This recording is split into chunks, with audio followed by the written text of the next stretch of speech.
the Ferrari era. 202 points means they've comfortably outscored their main rivals, Renault and BAR. Renault in shape to improve their prospects of finishing second. Williams and McLaren, they look set for fourth and fifth. Both Sauber drivers starting in the top 8, Toyota, Jaguar and Jordan competing for 7th. The Minardis starting ahead of a Jordan and Toyota on today's grid. Just confirming, Michael Schumacher wins the individual title this afternoon if he scores 2 more points than Barrichello. Win number 13 this season does the trick. Button a clear third. Trulli and Alonso could well make up ground today. Montoya seems set for 6th as he heads for McLaren next season to replace Coulthard, and Coulthard really nip and tuck with teammate Raikkonen. Spa is a very special venue for Michael Schumacher.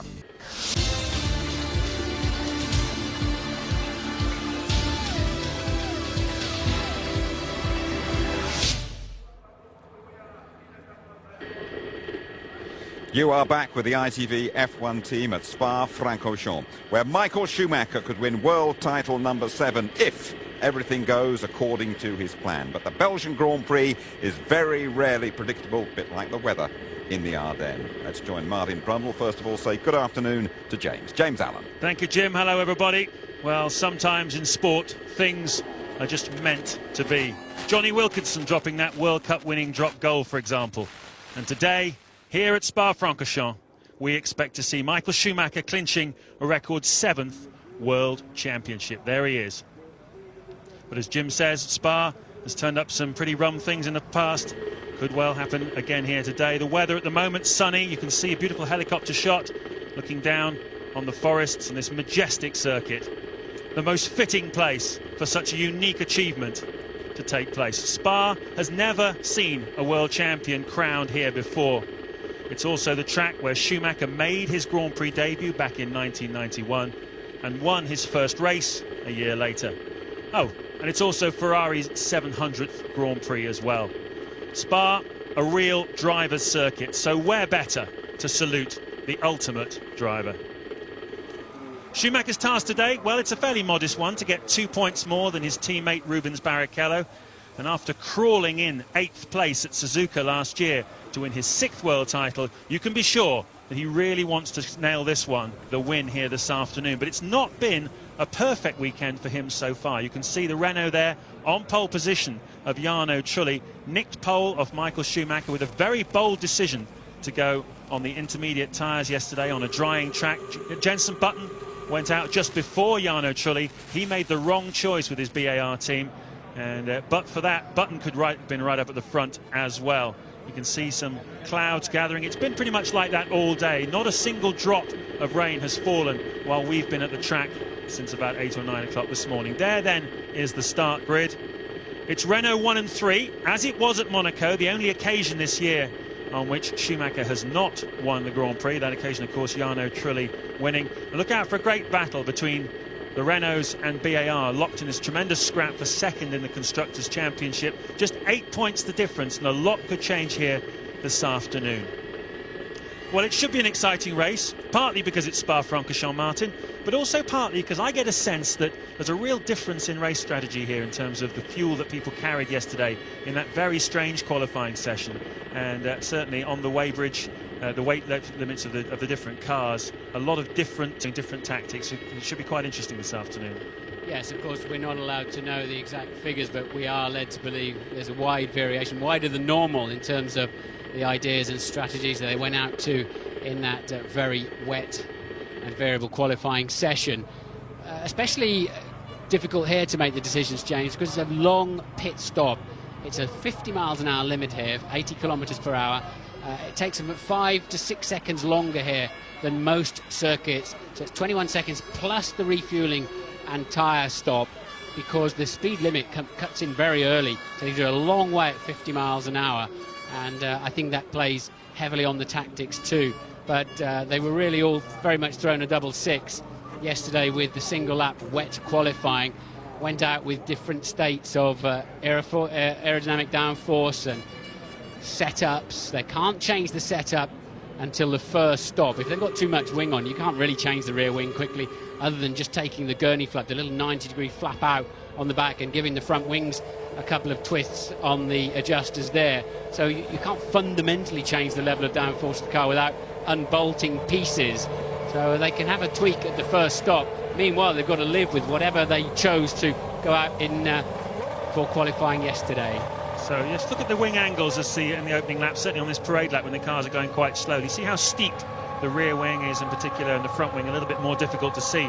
Looking at the speed trap times yesterday, Jarno Trulli, for example, 308 kilometres an hour through the speed trap, which is under 200 miles an hour. Jenson Button 320, so a significant difference in straight line speed, and that's what you were referring to when you spoke to Flavio Briatore, isn't it? Have they put too much wing on Trulli's car? Is he going to be a sitting duck on the straights?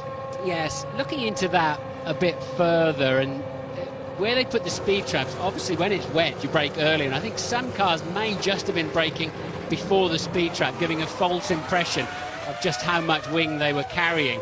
But we'll find out soon. I think it's sort of generally expected that the two Renaults will lead into La Source, and Michael will then pick them off relatively easily because he'll have a better car while the Michelins are going through their graining phase. But let's wait and see what happens. Another man to watch, of course, Barrichello in 6th place.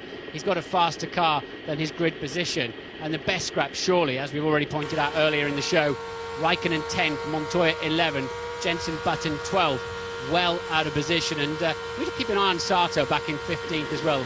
The BAR Hondas definitely faster than their grid slots suggest. Certainly are. They got it very wrong yesterday on the tyres. Suggestions that Michelin have not necessarily brought the right dry tyres either for all of their cars. Everybody feeling that these tyres are struggling, really. They're a little bit too soft for the weekend.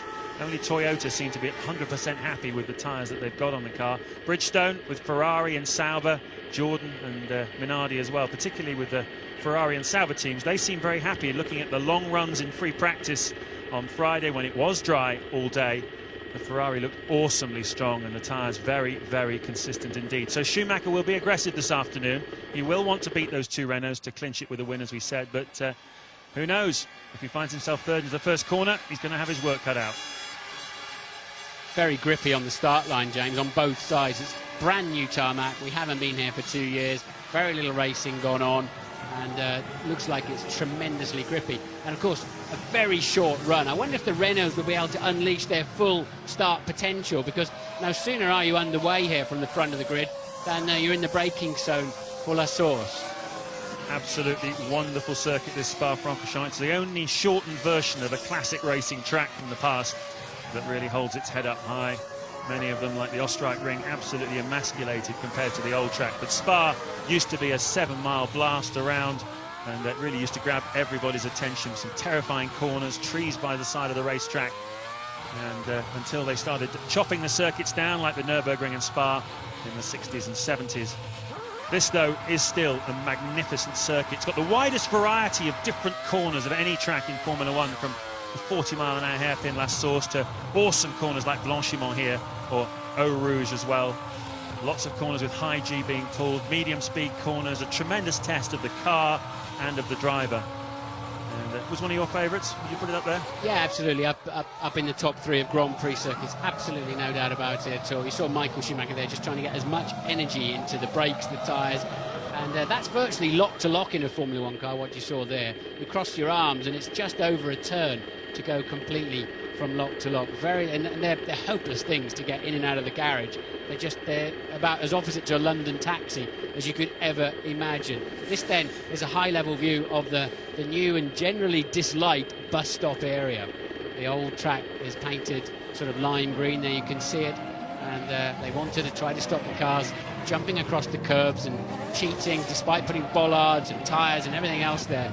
Front wings were getting broken, cars were spinning off, but hey, so what? That made it quite interesting, didn't it? And you can't just keep sanitising every area of every racetrack around the world. A lot of people have been anticipating that there will be less overtaking as a result of these changes. We will find out over the course of the next 44 laps whether that's an improvement or a spoiler here at Spa-Francorchamps. On board then with Michael Schumacher, forming up for his 207th Grand Prix, and he hopes his date with destiny. Truly, with his car already pointing slightly left, his intentions are absolutely clear. I'm going to get off the line, go and block Michael's path, but he wants to be careful Michael doesn't stream straight back up the inside, although Alonso could well be parked there. Hold on to your seats then. When the lights go out, Schumacher will be aiming to be in 7th heaven here at Spa-Francorchamps.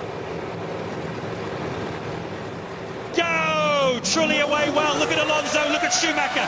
Cuts across to try and block him. Coulthard, though, is having a go as well. Is he up the inside of Schumacher, who goes round the side-by-side? Kimi's had an incident there. Looks like a Jaguar involved as well. The Sauber and the VAR's caught up in that. But Raikkonen, Martin, certainly involved in an incident there into La Source. Yes, and Coulthard did make it past Michael Schumacher. Worst-case scenario then for him. Great for Renault and McLaren and Barrichello. Oh, and the car off there, rear suspension broken off. Oh, wow, just missed him. Sartre then, and another spinner. They'll have to red flag it. We've now got a fire, so red flags will have to be out. It says safety car standing by, but I really can't believe it is deployed. Surely they've got a red flag this one. That was a very, very amazing series of incidents, wasn't it? All the way up the hill. Bruni in the Minardi. It's a very small fire, if a fire at all. He's waving, you can see. And that's Giorgio Pantano, who sort of ran into the back of him at quite slow speed. But there was a series of incidents, clearly VAR involved in that as well, of Takuma Sato went sideways along the straight. That's the car of the Japanese just pulled off to the side of the track. Didn't see who caught him at the top of Eau Rouge, but the Jaguar team, well, they've had 9 blank weekends already this weekend, this season, where they've scored no World Championship points, and their main man is out of the picture. Christian Klein is still in 9th place, though. Opportunity for him perhaps to score points. Barrichello has had his rear wing replaced, his engine restarted, and he goes back out on track. At the moment he's shown as still being on the same lap as the rest of the field, who are now, as you can see, just coming through the bus stop. So Barrichello within a few seconds of going a lap down behind a safety car, from which it would be extremely difficult to recover. We're behind the safety car then at Spa-Francorchamps. Heck of a lot of racing still to come here in the coming minutes and hours. Here we are at Spa-Francorchamps. The safety car is pulling in and the cars are go. We're racing then in the Belgian Grand Prix. Trulli, Alonso, Coulthard, Michael Schumacher, you can see going defensive. Raikkonen attacking. Montoya in 6th place. Fisichella 7th. Pizzonia 8th. 9th. And you can see a pass there. That's Jenson Button going past Ricardo Zonta. Now look at this, side by side down the hill.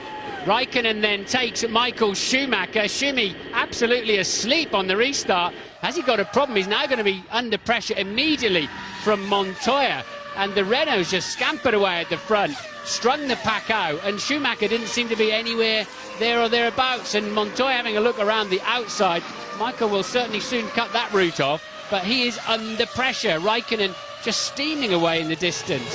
He's often struggles, of course, when the tyre temperatures and pressures are down, and he looks like he's got no speed at all in that Ferrari at this stage. Yeah, we've seen it throughout the season, haven't we? Particularly off the grid, where quite often they lead a slow lap just to compromise the Ferrari in those Bridgestone tyres. They don't like getting cold when the restarts or the starts. And now Montoya, if he's going to get past Michael Schumacher, he's got to do it really on this lap before Schumacher's tyres get fully up to temperature. The man who relishes any opportunity to get past Michael Schumacher. Montoya chose to go the outside into the Les Combes chicane at the end of the long straight there, which is an interesting choice, but it didn't work out for him. Schumacher able to cover it and has his moment gone. Michael Schumacher lost another 1.1 seconds in the mid-sector. That's why there's nobody in his immediate vision in front of him.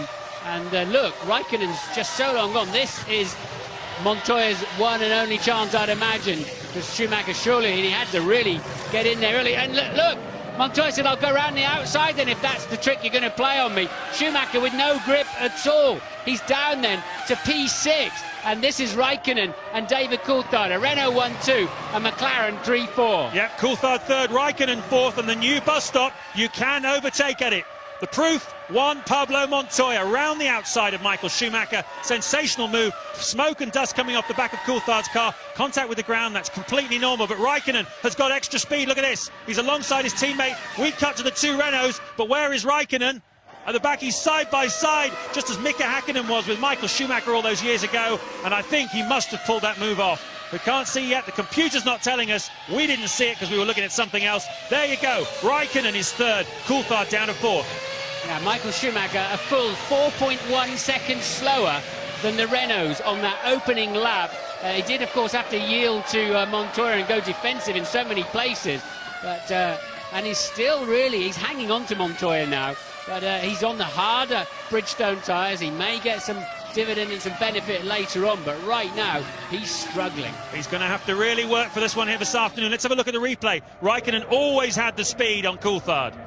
Yes, he had a better run off the top of Radion and the slipstream effect. Now he's got the line into Lecombe. There's equal grip across the racetrack. They're always great grip on the inside there. Raikkonen really just hurtling off after the Renaults. Raikkonen, the fastest man on the racetrack at the moment. As you can see, computer bears that out. He is absolutely flying in third place. Trulli then, Alonso, little lock-up from Jarno Trulli, coming under pressure from his teammate Alonso. Raikkonen third, Coulthard fourth, Montoya fifth, Michael Schumacher sixth, seventh Fisichella, eighth Pitsonia, ninth Christian Klein, and 10th Jenson Button. Fast and furious start here at Spa-Francorchamps. He took a second out of the Renaults. Raikkonen then with a 45.6, fastest lap of the race, a second faster than the Renaults, and 2 seconds faster than Michael Schumacher. Schumacher still without the speed, but the man on the move by a long way.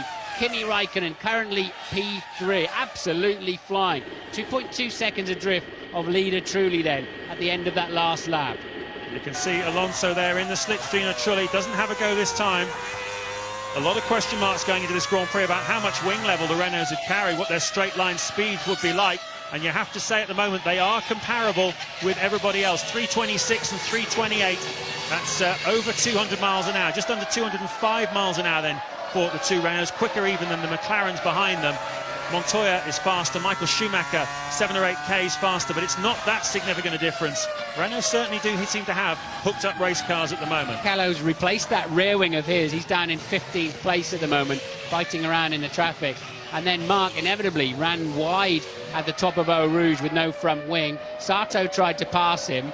At the same time, Montoya passed the pair of them, squeezing Sato into the Jaguar, and they were both eliminated there and then. And very lucky for Takuma Sato not to be rammed into the side at the top of the hill. Anyway, everybody unheard. 4 cars out of the race. We can watch Barrichello come through the field. Jenson Button's now up to 10. The lead of Trulli over Raikkonen was 1.8 seconds. It's now 1.9 seconds. And Raikkonen then a tenth slower than the Renaults that time. And now Michael Schumacher getting into the 1 minute 46s. And we've noticed also Fisichella's slow on the Bridgestones at this stage. And so they're taking a time to come in. So now I think you'll see Schumacher beginning to find the pace we were expecting. Well, it's interesting because on Friday Schumacher was in a league of his own on the long runs. His pace very consistent. Renault didn't seem to have much pace in the free practice, but here today they're very consistent, going very well. And you can see there Barrichello, that's putting a move on Nick Heidfeld. That's Barrichello then up into 14th place, now 35 seconds behind race leader Jarno Trulli. And as I say, the Michelins at the moment on this Renault being very consistent, delivering up some good lap times. We had a lot of rain here yesterday. The track, all the rubber was washed off the track and very little running at all. No dry running of any description for anybody. And, well, it's a bit of a lottery going into today's race. No one was quite sure what was going to happen. And we still don't know how much fuel everyone is carrying. That will start to become a little clearer, I think, in the next 5 to 10 laps when they start making their pit stops. There you can see Antonio Pitsonia. He's in the last of the points-paying positions at the moment, in 8th, backing up, replacing Ralf Schumacher once again, looking for his 3rd points finish in a row. And Ted Kravitz has news for us. The longest lap of the year as well, 4.3 miles, and Trulli there getting very untidy over the curbs at the new bus stop. And here you can see, hitting the pit lane speed limiter, visor up. The race leader then comes into the pits on lap 11. Alonso takes the lead with Raikkonen very close to him now, 1.1 seconds behind. Coulthard also has crossed the line. Montoya goes into 4th. Michael Schumacher's going to go past as Trulli finally reaches the pit box.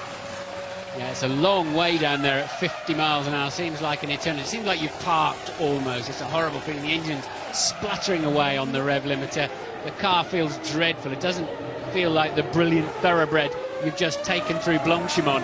It feels like a stuttery old thing you're trying to drag home.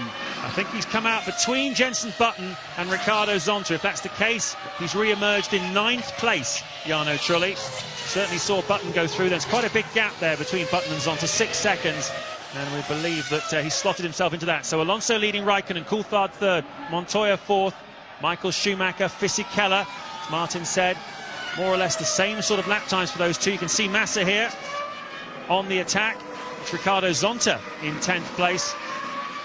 Zonta started last, of course, had a very poor qualifying, spun off and generally got himself out of sync. And so from the back of the grid, he is up to 10.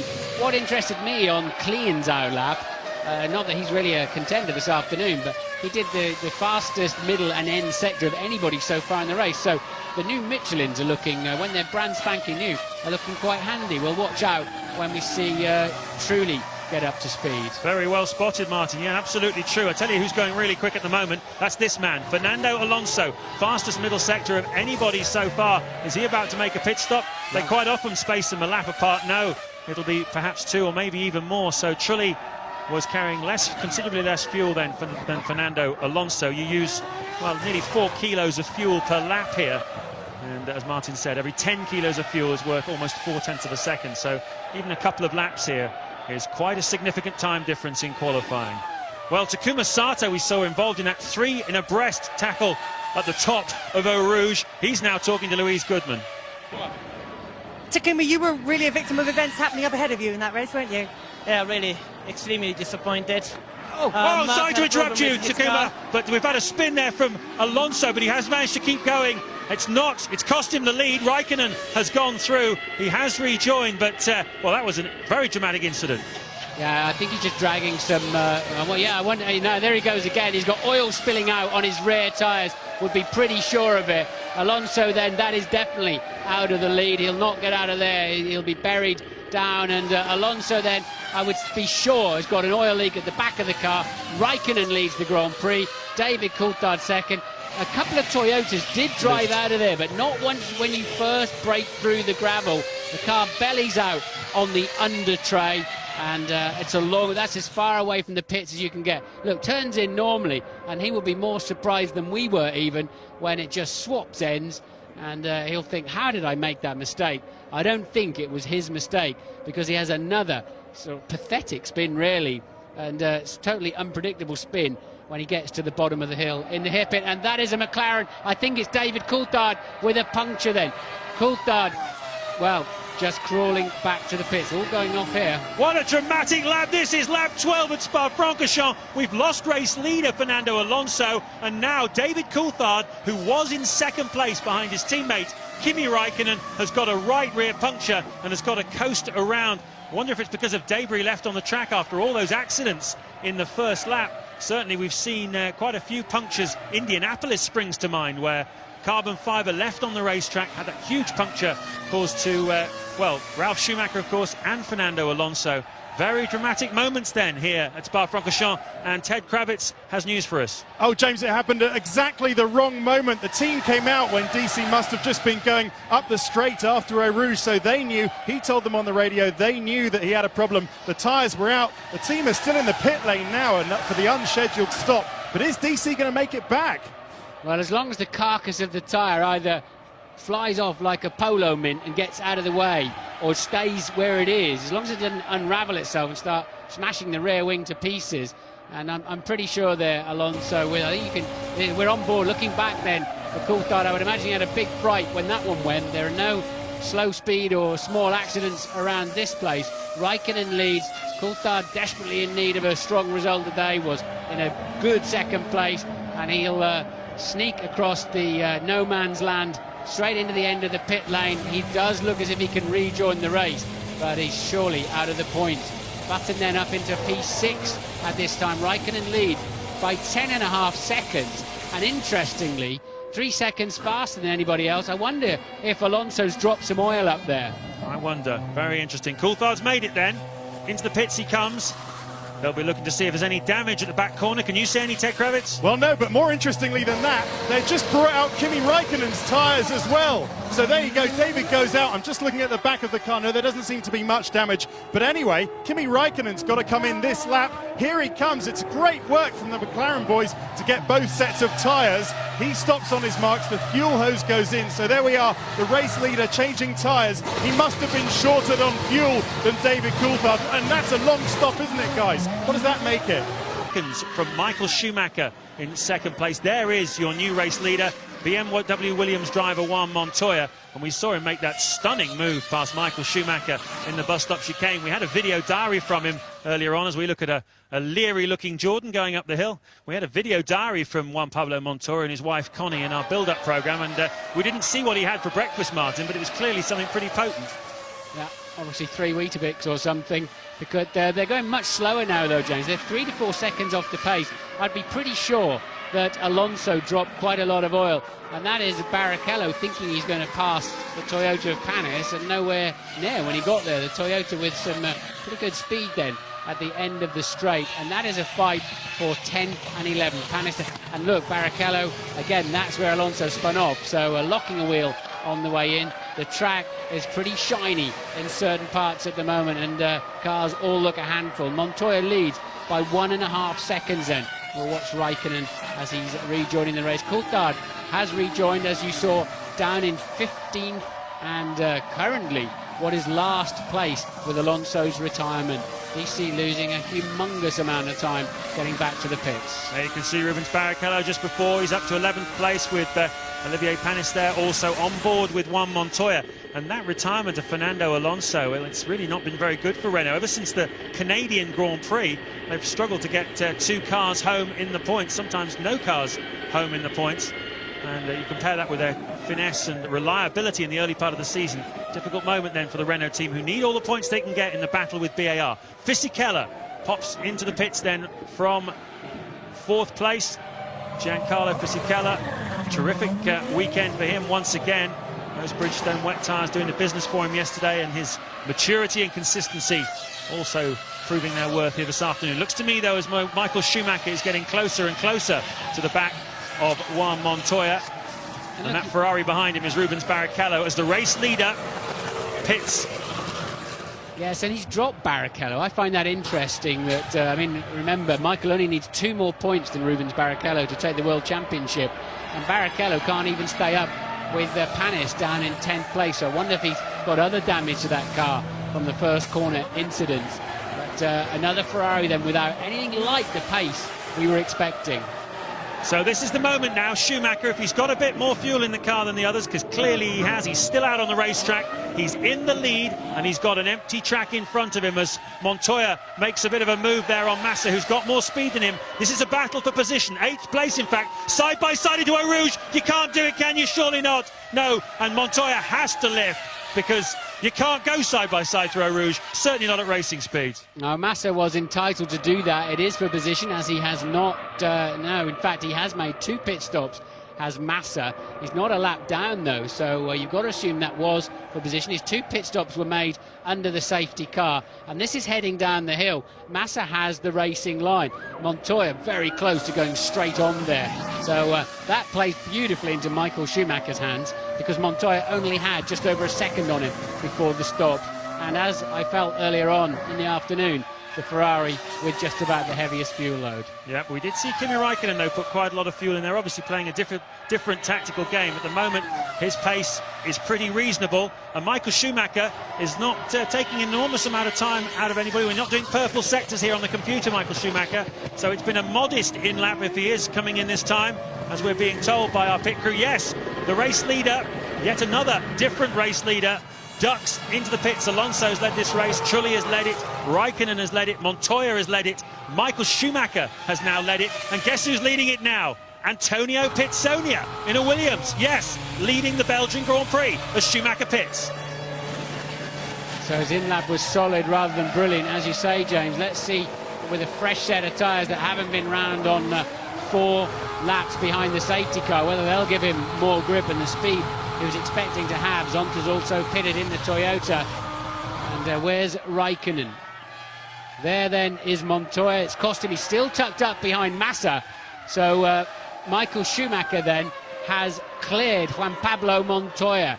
Where's Kimi Raikkonen? Yeah, part of the reason for that is that Massa's lap there, Montoya stuck behind him, a 1:48.7 compared to Schumacher, who's doing low 1:47. So right there, 2 seconds gone for Juan Pablo Montoya, just being behind Felipe Massa. And of course he had to back right off the throttle in the middle of Eau Rouge. But here, filling in for Ralf Schumacher, super sub they will call him from now on, is Antonio Pitsonia. He's leading a Grand Prix for the first time in his career. Okay, he hasn't made a pit stop. That's the main reason why he's in this position. But nevertheless, he's seeing P1 on his pit board, and what a wonderful feeling that must be.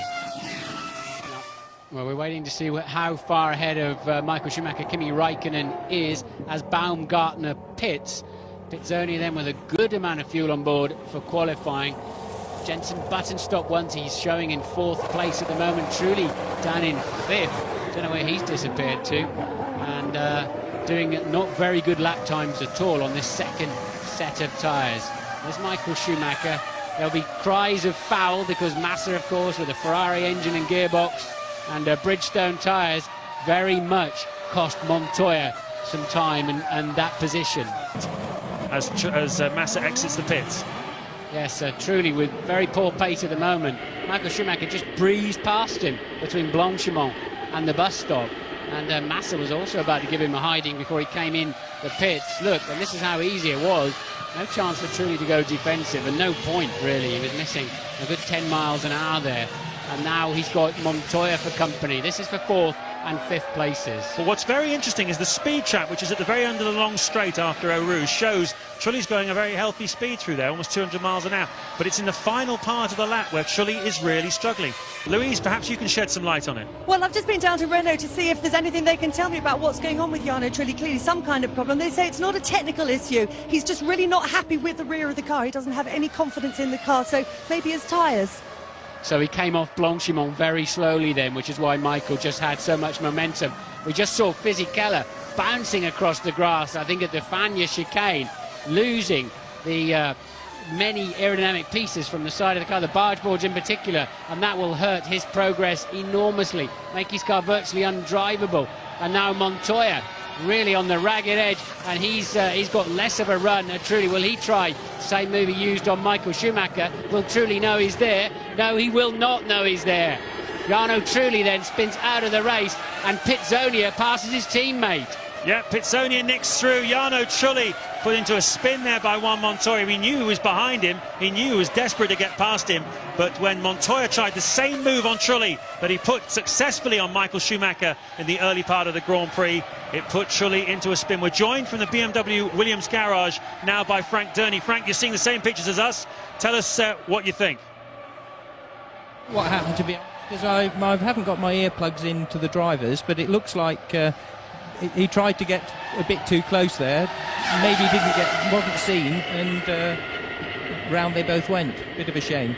Yeah, I think Montoya will just about get away with that, Frank, but I think he obviously made it work for him against Michael Schumacher, but Trulli seemed to have his mind somewhere else. We're now seeing another replay of it, and Montoya says, well, this has worked once for me, but I'm afraid that kind of was always on the cards, that one. It wasn't as clean. He wasn't as far alongside as he was Michael Schumacher. So now, Frank, you've got Pizzonia ahead of Montoya. Yeah, that's going to be exciting as well, isn't it? They've both done a great job in getting up through the field from their poorish grid positions, and it's really a bit of a shame that Juan Pablo came out of the pits behind Massa. We might have seen a bit more racing then, because he really lost his place to Michael there. But it's pretty exciting, isn't it? It certainly is, Frank. We saw Massa held him up about 2 seconds just in that one lap there, straight after, as you say, Schumacher able to keep the lead at that point. But give us an overview of the strategy. What are you seeing here this afternoon? Who's running long? Seemed like Raikkonen put a fair bit of gas in the car. Out he pops onto the racetrack. You can see there is the Ferrari popping out. Incident involving cars 3 and 7 will be investigated after the race. That's Montoya and Jarno Trulli. So that's going to be interesting, isn't it? So that means that he will, whoever they decide, if anybody was at fault, as Barrichello then with a lot of extra speed against Fisichella and takes the position. Remember, Fisichella, that's 6th place, is minus his barge boards, and his car will be sliding a lot and generally hurting the tyres more and more. As I think then Jenson, who's behind then? Yeah, Jenson Button. He popped out behind the two of them. Yeah, Button will be there after his pit stop. He was behind them too. So Fisichella will be under further pressure anytime soon. Formula One world champion, and you can see he's making short work of the Minardi of Zolt Baumgartner there, carving his way through, putting yet another lap on Baumgartner. Good stuff, isn't it? You can see those wings flexing and bouncing and bumping on the way up the hill there, just to there to scoop the air up over the rear tyres, just to smooth the car's passage through the air. Raikkonen leading the Grand Prix by 13 seconds from Schumacher. Pitsonia is third at the moment, but he's sort of beginning to hold up his teammate Juan Montoya. Although he started to respond now, he's setting what looks like his best lap of the race so far. Just as Montoya started to get close to him, he's turned the wick up a little bit. He doesn't want to have to move out of the way for Montoya. Jenson Button about 6.5 seconds behind this battle of the two Williams drivers, and Fisichella, after an eventful afternoon of changing nose cones and such, is 4 seconds behind Jenson Button at the moment. Monza in 2 weeks' time. They'll be testing them in the Monza test next week, and Kimi Raikkonen at the moment is looking pretty good to notch up his first Grand Prix victory of the season. It would be his first since Malaysia last year. It's been a long wait for Kimi Raikkonen. He's been there or thereabouts. He's had terrible luck. He's had wings flying off, engines blowing up, but right now he's looking pretty good. Only his second ever Grand Prix victory, but Michael Schumacher just easing the gap back though. 12.6 seconds at the moment. Pitsonia in third, a further 14 seconds adrift of this man Michael Schumacher. So he's pushing hard. If he's going to take the championship, he wants to do it with a win. We all know him well, but he doesn't appear to have that incredible pace we were expecting during the Grand Prix.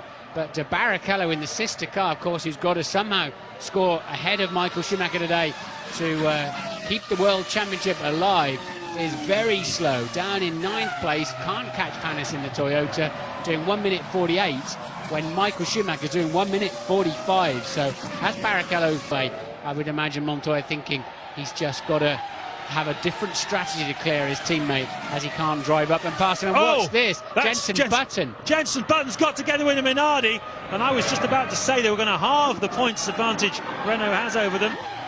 Here at Spa-Francorchamps, Button on target for some points, but look at that, the tyres let go, and the poor old Minardi, absolute passenger in that one. Absolutely shocking luck for him. And Jenson Button, the right rear Michelin, letting go pretty much at the maximum speed point. Yeah, he'd already got a puncture. They're trying. Again, it's these shards of carbon fibre from the first lap incident, and there's loads more on the track now. Surely they'll have to bring the safety car out to clear that one out at 205 miles an hour going in there. They're having to sweep the way through. But what they're talking about is making the teams cover the carbon fibre in a Kevlar or another material that just contains the pieces. And Button then, the rear tyre, he obviously didn't know he'd got a puncture. What happens is the speed, the centrifugal force keeps the tyre inflated, and then bang, it lets go because it gets too hot.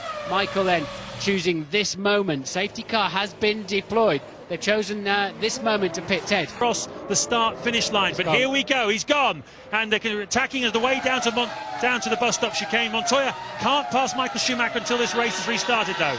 I wonder if he knows that. He's not close enough to pass him anyway, but Raikkonen playing the games we expected, just backing the pack right up. I almost expect Schumacher to draw alongside and say, get on with it. But at the moment, he's safe from Juan Pablo Montoya, but how long will it take for the Ferrari to get up to speed? At the moment, he looks like he's got better grip. It's Montoya that's locking his wheels.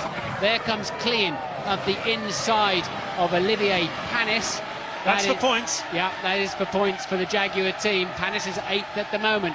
Coulthard then, after his tyre blowout, has gained back much of the time lost. He's just behind Jarno Trulli. Kimi Raikkonen then leads the Grand Prix. Michael Schumacher is second, Montoya is third, Barrichello is fourth. Zonta, who started last, is now in 5th place for Toyota, with Massa in 6th place behind him. 7th Fisichella in the other Sauber, and now 8th. Heading for his first points finish of the season, the first of his career, is Christian Klien in the Jaguar, having just passed Olivier Panis there at the restart. But at the front, how is Michael Schumacher doing? Are his tyres coming up to temperature yet? Can Juan Montoya pass him as he did so spectacularly after the first restart early in the Grand Prix? Here's Klien, look at young Klien here, having a go at Fisichella. This is for 7th. Well, remember, Fisichella's missing some barge boards and aerodynamic pieces after he bounced across the grass, and he's on the Bridgestones that take too long to get up to speed.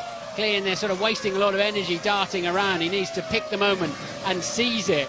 And Fisichella just calmly taking the racing line. David Coulthard has passed Jarno Trulli and is now right up behind Olivier Panis and is now in with a great chance of some World Championship points, some consolation after he's running second so nicely earlier on. To bin the result of some debris. Whoa, absolutely huge impact there. Who is that? It's the leader, is it? Or is it Coulthard? It's Coulthard. David Coulthard, 8th place. Well, he was hit really hard years ago by Michael Schumacher, and look what's happened to him. Piece of bodywork there over his, it looks like his own front wing is over his own rear wing. Absolutely enormous frontal impact. And David Coulthard, who was in a points position, look at this, whack into the back of Klein. Yeah, he went to pull around the outside of Klein. Klein went to take the normal racing line. DC just a touch too close on the top of Radion, and that could have been a seriously nasty accident. Will put him out of, he was in a points-paying position in P8 and was just about to nail Klein for 7th. So Coulthard then another difficult afternoon. What's the lead? The lead's still 1.1 seconds. We have now just 9 runners, and the safety car's been deployed.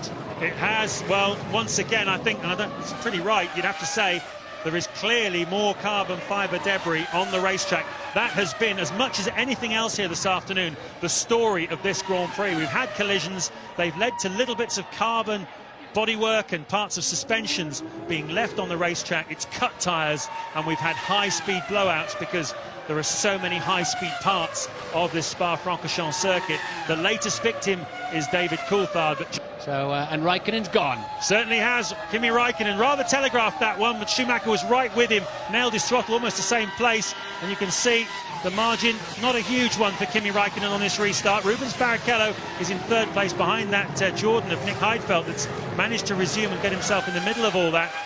And then you can see Zonta is there as well, on for 4th place here this afternoon if he can keep it going. Ricardo Zonta replaced Cristiano De Mata, who was dropped by the Toyota team. And what an amazing turnaround for him in his 2nd Grand Prix for the team, up in 4th place. Behind him is Massa, then it's Fisichella. You can see side by side there with Christian Klein on the way down the hill. That's the battle for 6th and 7th places. Coulthard could still get a point amazingly. He's right on the back of that pack again. There is Klein, Panis, Truly, Coulthard, and the Toyota's blown.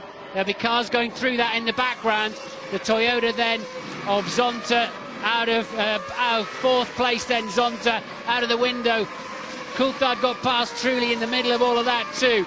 Disaster for young Ricardo Zonta. 2 Brazilians who have been so unlucky this afternoon. Yeah, both of them trying to get themselves a drive next year, Pitsonia and Zonta. We're riding on board with Michael Schumacher, and that grey and black speck in the distance is Kimi Raikkonen. Look how hard he's pushing. Look how hungry he is to win his 1st Grand Prix of the season. Oh, fantastic drive today here by Kimi Raikkonen, really underlining his class. And it was very telling on Friday when Ross Brawn had a press conference. He was talking about what happens in the years after Schumacher, and he said, well, I think Rubens Barrichello would be a worthy successor. And everyone said yes. And he said, but then again, he said, we have got an eye on Fernando Alonso and Kimi Raikkonen. And certainly here this afternoon, Kimi Raikkonen has really underlined his credentials. Ron Dennis will have him nailed as hard down to his contract at McLaren for as long as possible. Certainly judging by this performance, he really wanted to beat Schumacher this year, in this all-conquering year for Michael Schumacher, and he's just 2 laps away from achieving it. What about Barrichello, as Raikkonen sets a new lap record, a 1:45.1. He's got some grip, hasn't he? Fuel getting nicely down now as they home in on the end of the Grand Prix. Barrichello up in 3rd place. He was last at one point. He had a new rear wing early on in the race, which is normally a park it and go home. Incredible afternoon of racing, but Raikkonen is absolutely flying. And Coulthard passes Panis, that's for 7th place. He's now got 2 points in the bag, and he'll be having a look at the back of Klein for the 2nd time this afternoon quite soon, and he'll be somewhat more cautious this time. Certainly will, having hit him last time and knocked his nose off. A spectacular crash for David Coulthard. His eyes are going to be the size of saucers at the end of this Grand Prix. He's got a Jordan to navigate first, the lapped car of Nick Heidfeld, 4 laps down on the race leaders. Let's hope he gets out of David's way as quick as possible. There you go, well done, Nick. And Coulthard is after Klein again. I tell you, super brave stuff from Coulthard, because having sort of scraped along the barrier at 180 miles an hour, the nose came off above his head, wiped the camera out just above his head, and he's gone back out and nailed it. Quite impressed with that. Raikkonen, though, even more impressive with a 1:45.1. first. Lead was 2.3 seconds. Barrichello falling away, 5 seconds behind in third. So Massa and Fisichella in the two Saubers then, fourth and fifth. Well, Kimi Räikkönen absolutely flying. His last lap a 1:45.1, and that's as fast as anything we've seen here this afternoon. Mesmer from Finland, Kimi Räikkönen, just 24 years of age. Look at that. Extraordinary pace, the kind of driving we're used to seeing from Michael Schumacher, and now he's going to cross the line to start his final lap of the Belgian Grand Prix. Schumacher is over 2 seconds behind him, and his world championship is his, provided he can just complete the last lap. He's now 3.5 seconds behind. Surely he's settled for second on the road. It'll hurt him to finish second on the road. He doesn't like it at all, but he will have his 7th world title with Rubens Barrichello third behind him. Nothing he can do to prolong this championship battle. Amazing stuff here at Spa-Francorchamps. Massa up to 4th, Fisichella 5th, Klien 6th, 7th, Coulthard 8th, Panis. Toyota look like they'll get some points here this afternoon. Christian Klien will get his first points of the season in 6th place for Jaguar. It will indeed. Panis and Trulli look like they're going to miss out on the points. There are just 10 runners at the moment, with Heidfeld bringing up the rear in the Jordan. The sort of day where Jardy might hope they could score some, steal some points, but doesn't look like it's going to happen. Minardi's so unlucky, being Bruni getting caught up in somebody else's accident on the first lap, and then Baumgartner just taken out of the race as Jenson Button had a puncture. So they've been plain unlucky. But at the moment then, it's Panis bringing up the rear in 8th place for the final point. Räikkönen, Michael Schumacher, Barrichello, Massa, Fisichella 5th, Klien 6th, Coulthard up to 7th. As I said, Panis 8th. Well, word clearly hasn't reached Kimi Räikkönen that Schumacher has settled for second place. Absolutely flying, total commitment, absolutely amazing performance here. Into the bus stop for the final time. A 27 race losing streak for Kimi Räikkönen comes to an end. He missed out on the world title by only 2 points last year, but he's beaten Michael Schumacher in the Belgian Grand Prix. A magnificent win for Kimi Räikkönen. Well done to him, but Michael Schumacher gets his 7th Formula One